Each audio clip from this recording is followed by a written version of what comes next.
वज़ीर आज़म शहबाज शरीफ अमरीकी सदर डोनाल्ड ट्रंप सां व्हाइट हाउस में मुलाक़ात कई। उन मौक़े ते फील्ड मार्शल आसिम मुनीर, नायब सदर JD वेंस ऐं secretary of state mark Rubio बि मुलाक़ात दौरान शिरकत कई।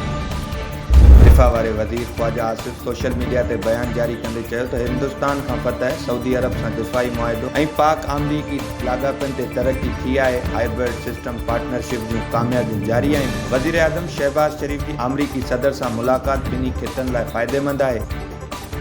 चनाब ऐं सतलज दरियाहनि जी ॿोॾ वहिकरण सबबि M5 मोटरवे 13 ॾींहं बि ट्रैफ़िक लाइ बंदि रहियो। मोटरवे पुलिस मूजिबि मुल्तान खां जंगड़ा इंटरचेंज ताईं ॿोॾ खां मुतासिर थियल M5 मोटरवे जी बहाली लाइ पाणी वहिकरा घटिजण जो इंतज़ारु करे रहिया आहियूं। पाकपतन में सतलज दरिया मां गारो पवण सबबि चक बाकर में 50 खां वधीक घर पाणी हेठि अची विया। जलालपुर, पीरवाला समेत सवें वस्तियुनि में अञा ताईं ॿोॾ जो पाणी घटि नाहे थी सघियो। नूर जा भुटा ते रोणियुनि खे बंदि करण लाइ कमु जारी आहे।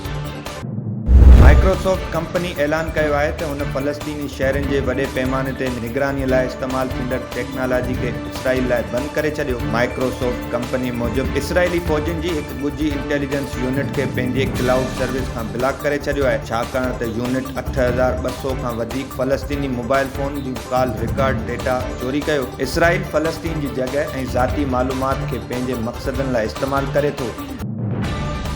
नेशनल फूड सिक्योरिटी जे तहफ़्फ़ुज़ बाबति सेनेट जी स्टैंडिंग कमेटी मुल्क जे ॿोॾ मुतासिर ज़िलनि खे आफ़त सटियल करार ॾियण जी सिफ़ारिश करे छॾी। सेनेट में मसरूर अहसन जी सदारत हेठि स्टैंडिंग कमेटी इजलास थियो। क़ौमी ख़ुराक जे तहफ़्फ़ुज़ वारे वज़ारत जे अमलदारनि चयो त 4 सूबनि में 25 लख एकड़ ज़मीन ॿोॾ खां मुतासिर थी आहे, जंहिं सबबि पंजाब में चांवर, कमंद ऐं मकई जी फसलुनि खे कापारी धकु लॻो आहे। सेनेटर एमल वली ख़ान चयो त मुल्क में ॿोॾ मुतासिर ज़िलनि खे ॿोॾ सटियल करार ॾिनो वञे।